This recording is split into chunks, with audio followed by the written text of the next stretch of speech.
The Rocky Mountains loomed vast and unyielding, their jagged peaks cutting into a sky streaked with early morning light. At Lupine Crest Homestay, a secluded luxury retreat perched high on a ridge, the day began quietly. The guests, mostly couples seeking privacy and rejuvenation, moved about their routines. Among them were Sariah and Cassian, newlyweds on what should have been a blissful honeymoon. That morning, Sariah had been seen sitting alone on the terrace, her gaze fixed on the horizon. Her cup of tea grew cold in her hands as the first rays of sunlight bathed the landscape in gold. Nearby, Cassian paced on the balcony of their suite, his phone pressed to his ear, his voice carrying faintly through the crisp mountain air. His conversation seemed urgent, his tone clipped. The staff paid little attention, accustomed to the mix of love and lingering tensions that couples often brought to the retreat. By midday, the peaceful rhythm of Lupine Crest was disrupted. Cassian approached the homestay owners, Evangeline and Harlan Moss, reporting that Sariah had not returned from a hike. She had mentioned taking the Overlook trail, he explained, while he had stayed behind to handle business. He seemed calm, offering details with precision but little emotion. Harlan frowned, noting that most worried husbands he'd encountered in his years running Lupine Crest displayed something Cassian lacked: urgency. Evangeline contacted the local park rangers, and soon a search team was dispatched. Overlook Trail, while popular for its stunning vistas, was notorious for its treacherous footing and sheer drops. Ranger Cale Winslow led the effort, gathering volunteers and coordinating their movements along the trail.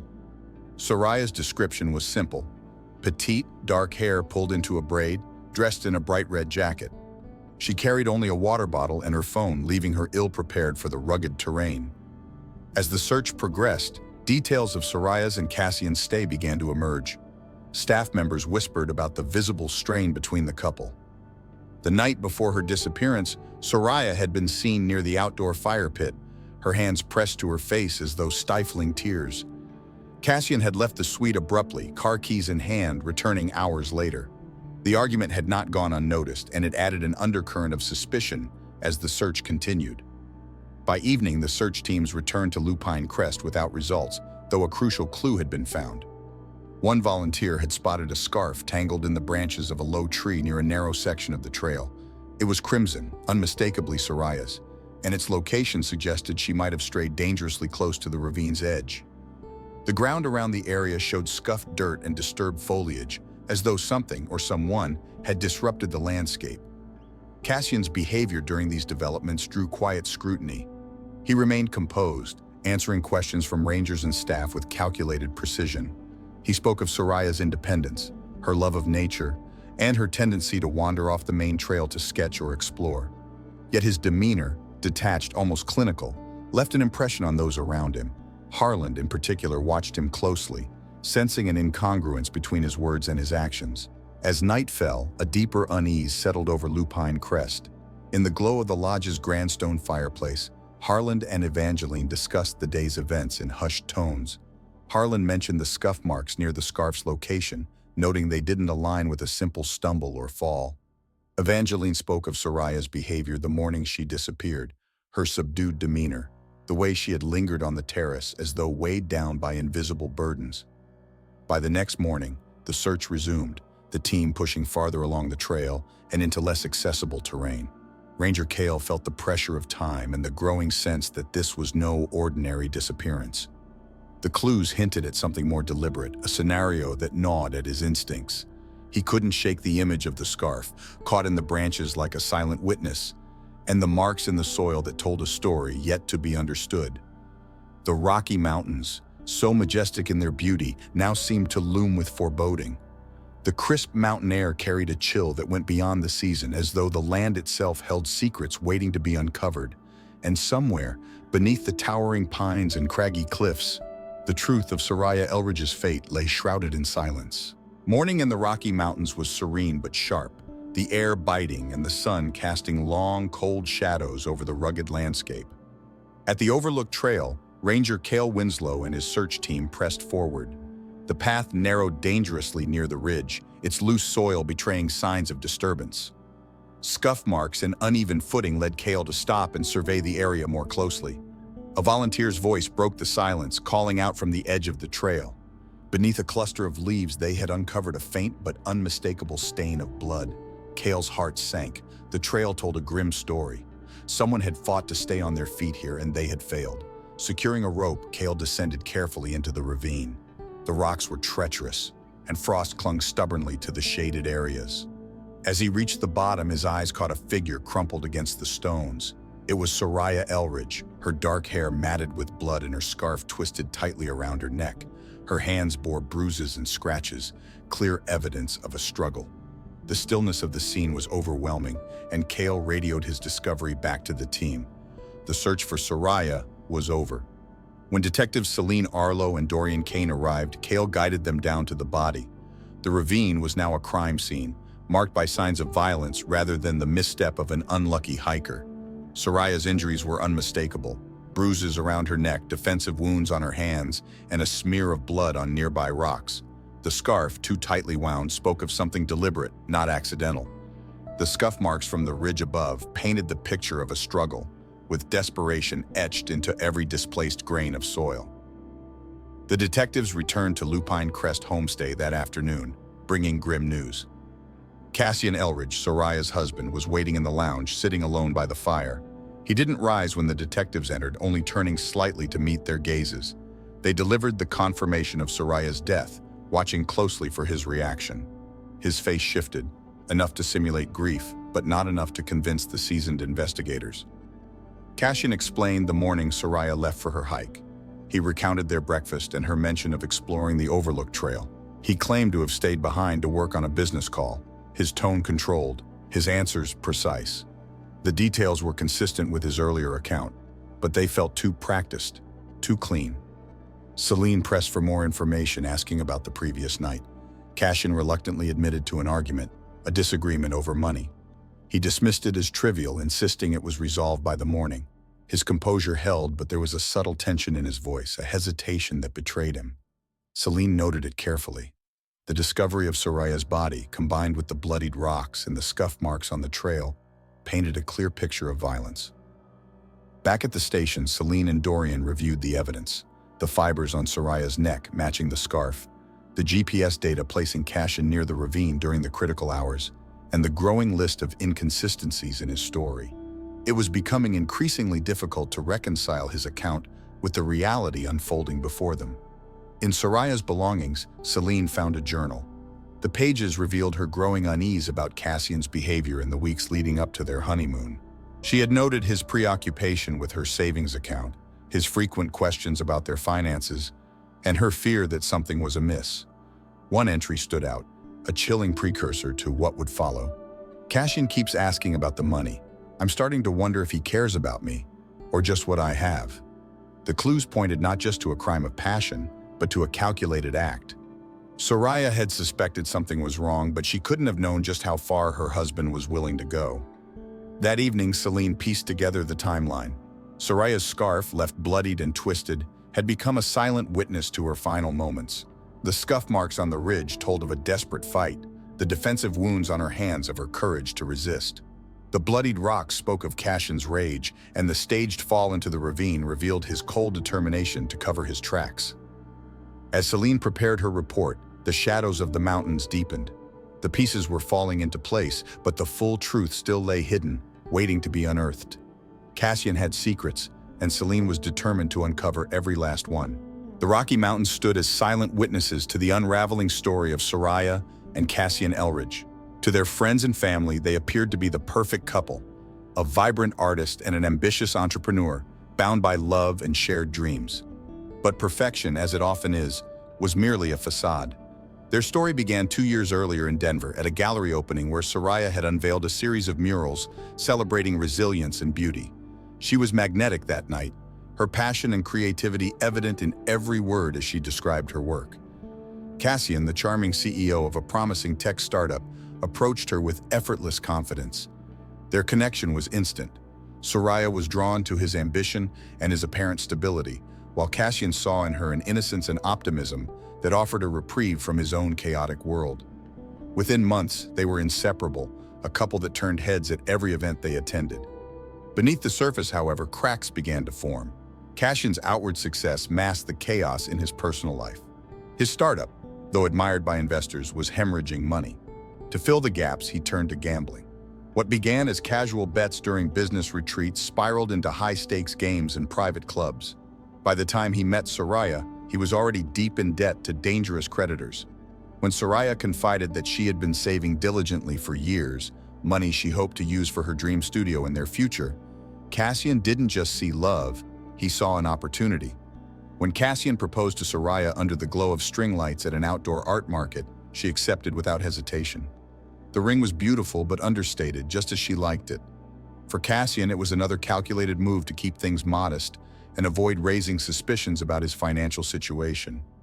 As their wedding approached, Sariah noticed moments when Cassian seemed distant, his phone calls veiled in secrecy. Whenever she asked, he dismissed her concerns with an easy smile, claiming work stress. She wanted to trust him, but doubts began to creep in. The honeymoon at Lupine Crest homestay was supposed to be a fresh start, a chance to escape the pressures of their daily lives and reconnect. Sariah had planned every detail, envisioning long hikes, intimate dinners, and quiet moments by the fire. From the moment they arrived, though, Cassian seemed distracted. His phone buzzed constantly with messages he refused to share, and his mood shifted between irritability and forced charm.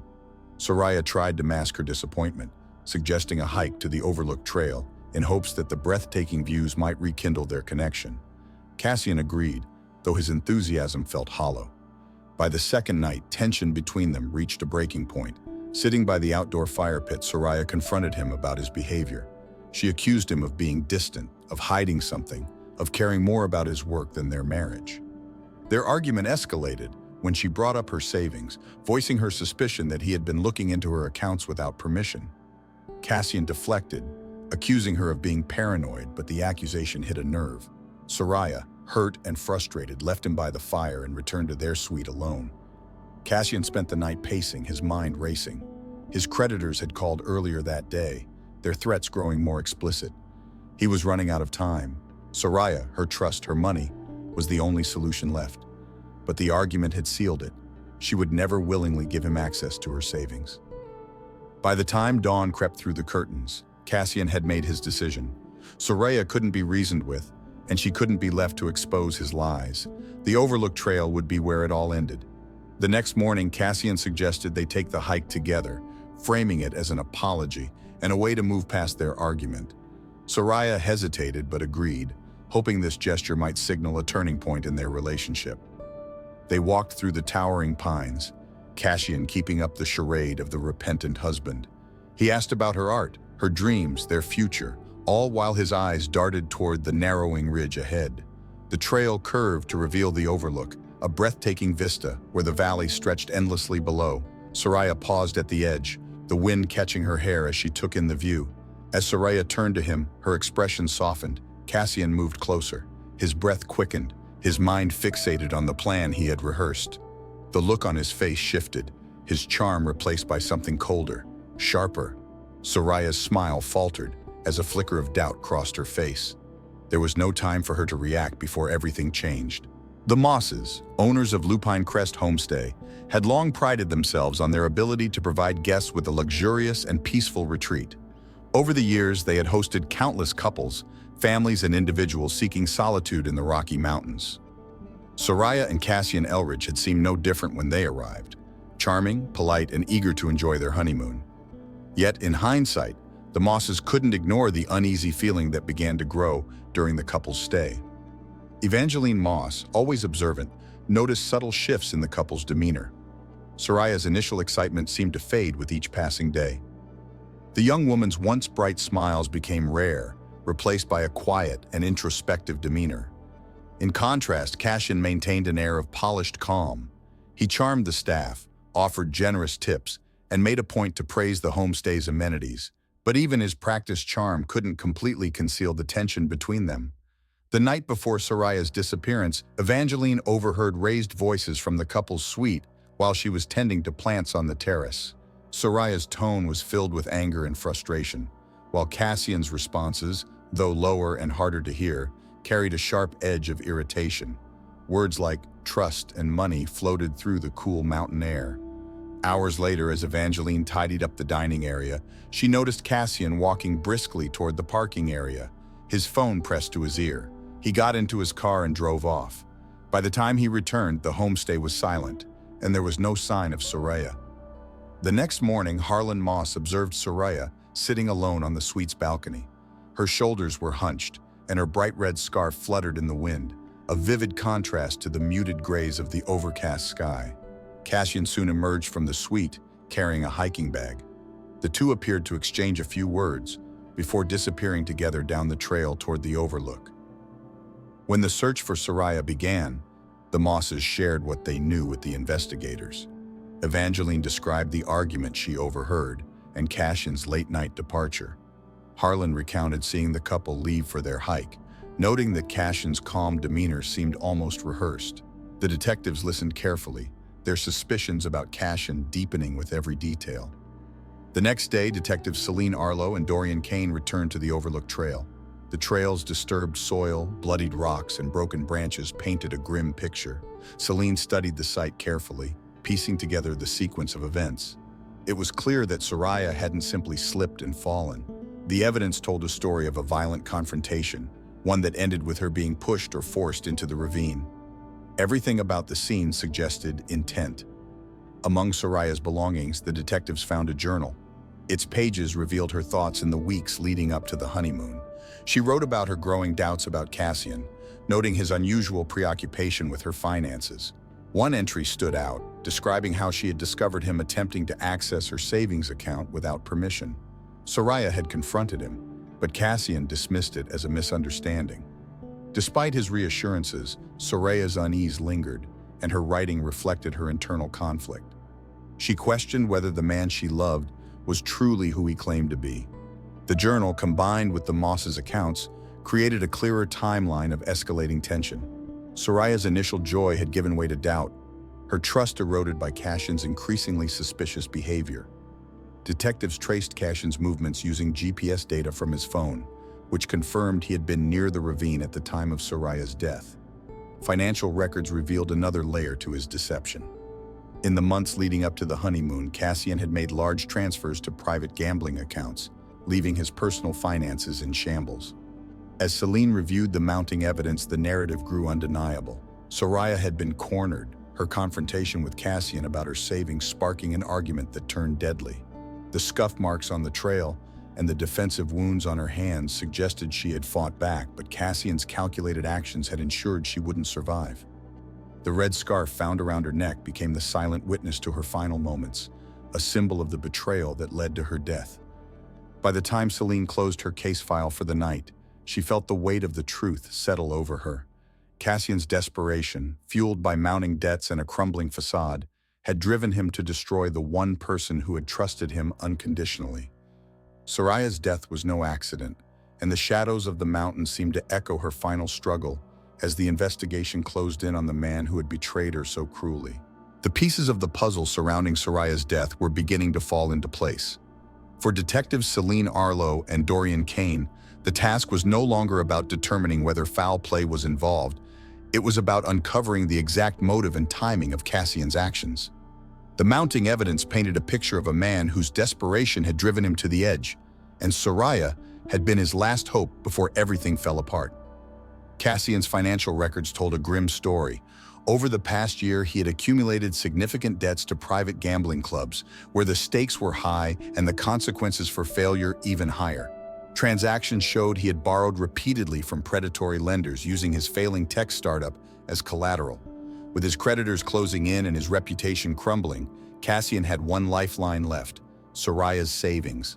Sariah's journal confirmed she had grown increasingly wary of Cassian's interest in her finances. Her entries described how he had asked pointed questions about the money she had saved for her art studio and future plans. When she confronted him about it, he deflected, promising it was only curiosity. But Sariah's intuition had warned her otherwise.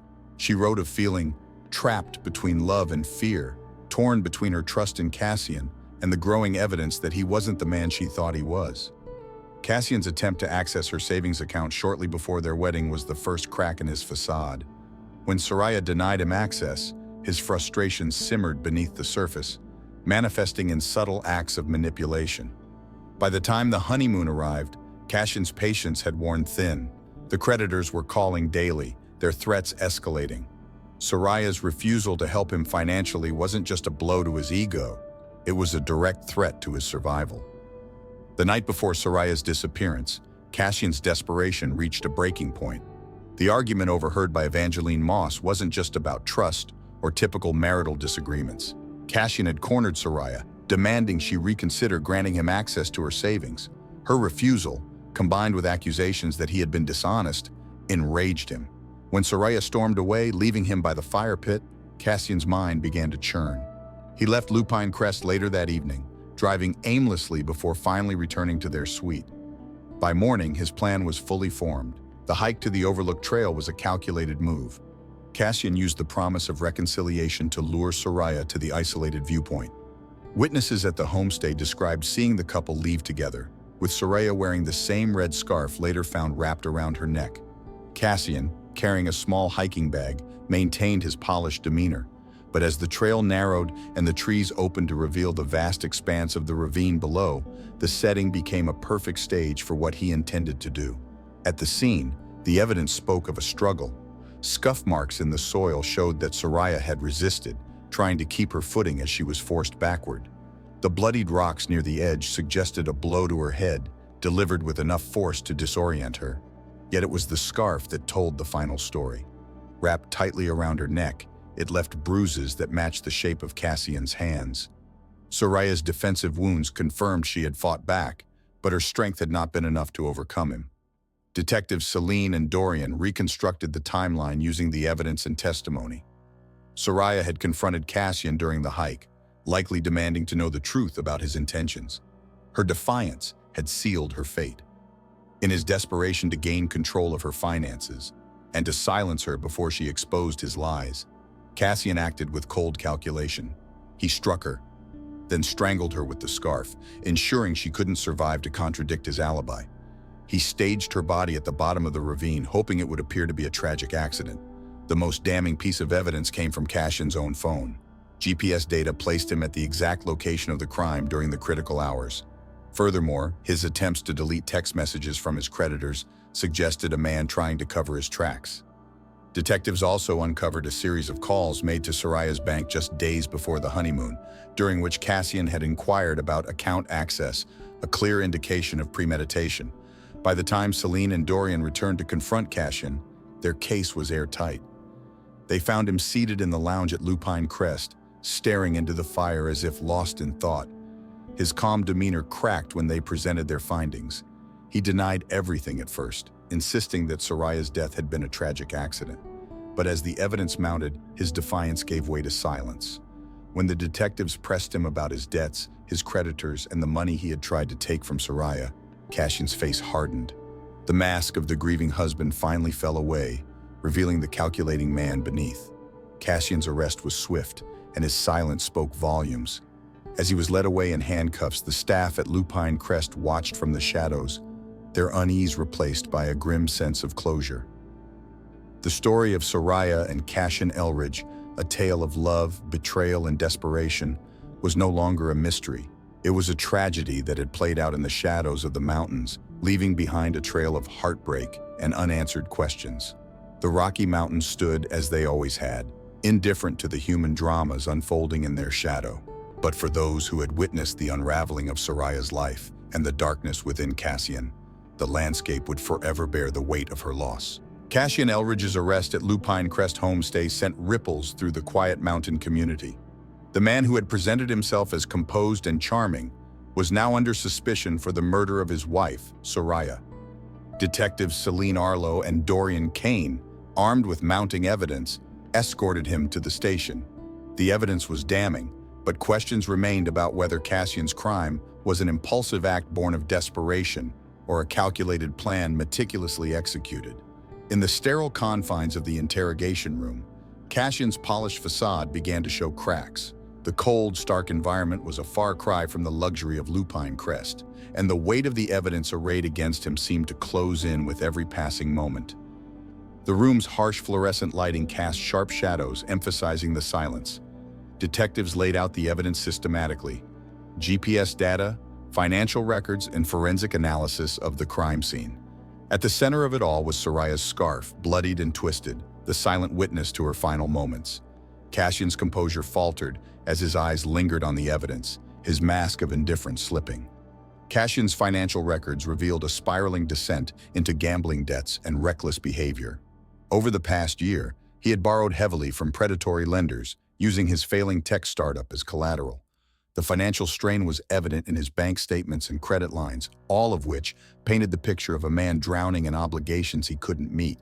These creditors weren't patient. Their demands had grown increasingly threatening, leaving Cassian with a single solution: Sariah's substantial savings.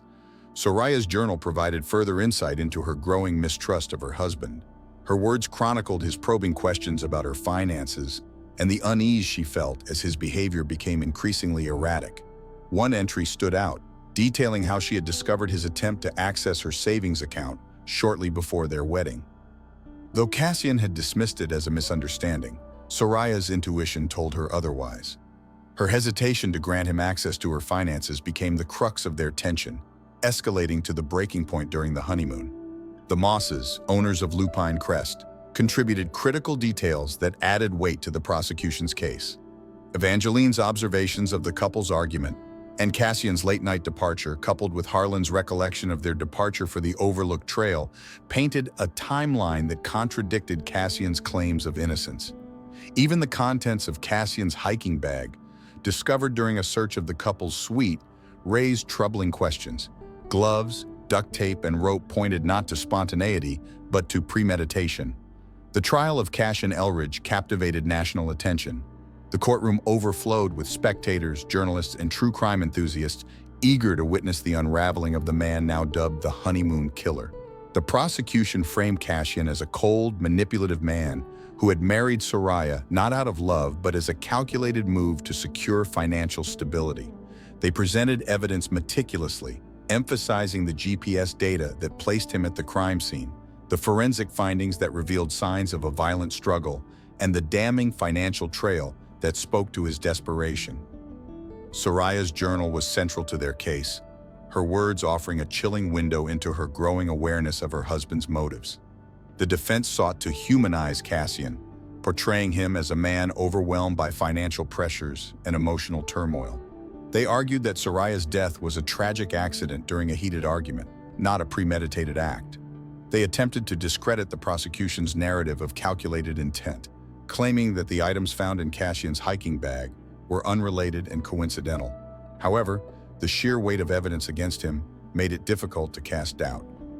The jury deliberated for 3 days before returning their verdict. Cassian was found guilty of second-degree murder and sentenced to 25 years in prison, with no possibility of parole for 20 years. His calm demeanor during the reading of the verdict betrayed no emotion, as though he had resigned himself to his fate. For Sariah's family, the verdict was bittersweet. Justice had been served, but it could never bring back the vibrant, compassionate woman who had been taken from them. Her mother, stoic in her grief, spoke of Sariah's kindness, her dreams of opening her own art studio, and the vibrant light she brought to the world, a light extinguished by Cassian's greed. In the months following the trial, the story of Sariah and Cassian became the subject of widespread media coverage. Lupine Crest Homestay, once a haven for couples seeking solace in the mountains, became a somber landmark associated with the tragedy. Sariah's friends and family worked to honor her memory, establishing an art scholarship in her name to support aspiring artists. Her legacy became one of inspiration and resilience, a stark contrast to the darkness of the events surrounding her death. Cassian, now reduced to inmate 5,478, spent his days in isolation in a maximum security prison. The walls that confined him were not only physical, but also the walls of his own guilt and shame. His carefully constructed world had crumbled, leaving behind only the stark reality of his actions. For those who had known Sariah, the loss was a painful reminder of the fragility of trust and the devastating consequences of betrayal. The Rocky Mountains stood silent, their towering peaks and deep ravines indifferent to the human drama that had unfolded in their shadow. Yet for those left behind, the weight of Sariah's story remained, a testament to the cost of greed and the enduring strength of love and memory. The story of Sariah Elridge's tragic death reverberated long after the trial concluded. For those closest to her, the pain of her loss became a constant companion. For the world beyond, her story served as a chilling reminder of how easily trust could be weaponized and love twisted into betrayal. The mountains that had witnessed her final moments stood indifferent, their silence now etched with the weight of her memory. In the months following Cassian's conviction, Sariah's family sought solace in preserving her legacy. Her mother, always proud of Sariah's creativity, worked tirelessly to establish the Sariah Elridge Memorial Art Scholarship. The scholarship aimed to support young artists who shared Sariah's passion for expression and community. Applications poured in from across the country, each carrying stories of dreams and aspirations that echoed Sariah's own. For her family, the scholarship became a way to transform their grief into hope, ensuring that her name would be remembered for the beauty she brought into the world, not the cruelty that ended her life. Sariah's murals, scattered throughout Denver and neighboring cities, became quiet landmarks of her talent and resilience. Locals began to leave flowers and notes at the base of her most famous piece, a sprawling depiction of light piercing through a stormy sky. The mural, painted years before her death, seemed almost prophetic to those who knew her story. It became a place of quiet reflection, a testament to the woman who had poured her heart into her art. At Lupine Crest homestay, life moved on, though it was forever shadowed by the events that had unfolded there. Evangeline and Harlan Moss, who had built their retreat to offer guests a place of peace, struggled with the weight of their memories. They installed a small plaque near the Overlook trail in Sariah's honor, a simple tribute to the life that had been lost there. Guests who visited in the years that followed often stopped to read the inscription, their hikes taking on a quieter, more reflective tone. For Cassian Elridge, life became a slow descent into obscurity. Prison stripped him of his carefully curated identity, reducing him to a number, a shadow of the man he had once pretended to be. The debts he had hoped to escape remained, his creditors relentless, even behind prison walls. He spent his days alone, his charm and manipulation useless in the unyielding confines of his cell. Attempts to appeal his conviction were dismissed, and with each passing year, his name faded from the headlines, remembered only in the annals of true crime media. Despite the justice served, the case left lingering questions about human nature and the depths to which desperation could drive someone. True crime podcasts, documentaries, and articles analyzed every detail of the story, each presenting their own interpretation of Cassian's motives. Was he a man driven to madness by pressure, or was he always capable of such calculated cruelty? The public fascination with the case illuminated both its tragedy and its moral complexity. For those who loved Sariah, the media attention often felt like salt in an open wound. Her friends spoke of the vibrant, compassionate woman she had been, sharing stories of her laughter, her generosity, and the way she lit up every room she entered. They refused to let her memory be defined solely by her death. In interviews and public appearances, they shifted the focus back to her art, her dreams, and the legacy she had left behind. Over time, the case became a cautionary tale, discussed in classrooms and seminars as an example of how unchecked greed and betrayal could lead to unimaginable tragedy. Legal experts analyzed the trial, examining how the evidence had been pieced together and how justice had been achieved. Psychologists used it to explore the fragility of trust and the dangers of manipulation within intimate relationships. For Sariah's family, however, the case was never about the headlines or the broader implications. It was about a daughter, a sister, a friend who had been taken from them far too soon. Her mother, speaking at an art gala dedicated to Sariah's memory, captured the essence of her daughter's spirit. Sariah was light. She gave her whole heart to the world. Even when the world didn't deserve it, we will carry that light forward for her. In the end, Sariah's story was not just about the darkness that claimed her life, but about the enduring strength of the love and beauty she had shared. Her murals, her scholarship, and the memories of those who knew her became a testament to the resilience of the human spirit. The mountains where she had spent her last days stood unchanged, their peaks piercing the sky, their silence unbroken. But for those who remembered Sariah, her presence was felt in every sunrise that lit the valleys, a quiet reminder that even in the shadow of tragedy, light could endure.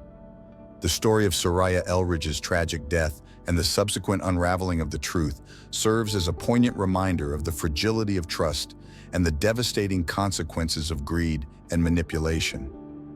At its core, the case underscores the importance of recognizing red flags in relationships, particularly when love blinds individuals to the darker motives of those they hold dear. Sariah, a woman full of life and potential, was betrayed by the very person she trusted the most, a betrayal rooted in desperation and selfishness. The lessons extend beyond individual caution. Sariah's case highlights the broader societal need to address issues of financial desperation and emotional manipulation. Cassian's descent into debt and deceit was fueled by a culture that often prizes appearances over authenticity, success over integrity. His actions, though unforgivable, are a sobering reflection of how unchecked ambition and external pressures can lead to moral collapse. For many, this tragedy also emphasizes the enduring strength of human resilience. Sariah's legacy, her art, her generosity, and the lives touched by her scholarship demonstrates that even in the wake of unimaginable loss, light can persist. Her family's efforts to channel their grief into positive change remind us that acts of love and creativity have the power to outlast even the darkest circumstances. The story is ultimately a call for vigilance, compassion, and the courage to confront difficult truths. It reminds us to cherish the relationships that truly nurture and uplift, to question those that erode our sense of safety and trust, and to recognize the value of integrity over illusion. Sariah's life, though cut short, continues to inspire those who learn her story, serving as a beacon of hope, resilience, and the enduring impact of a life lived with purpose. The story has been edited to ensure personal privacy and security regarding names and locations. Thanks for watching. If you liked the video, don't forget to subscribe to see the latest and most thrilling family crime stories.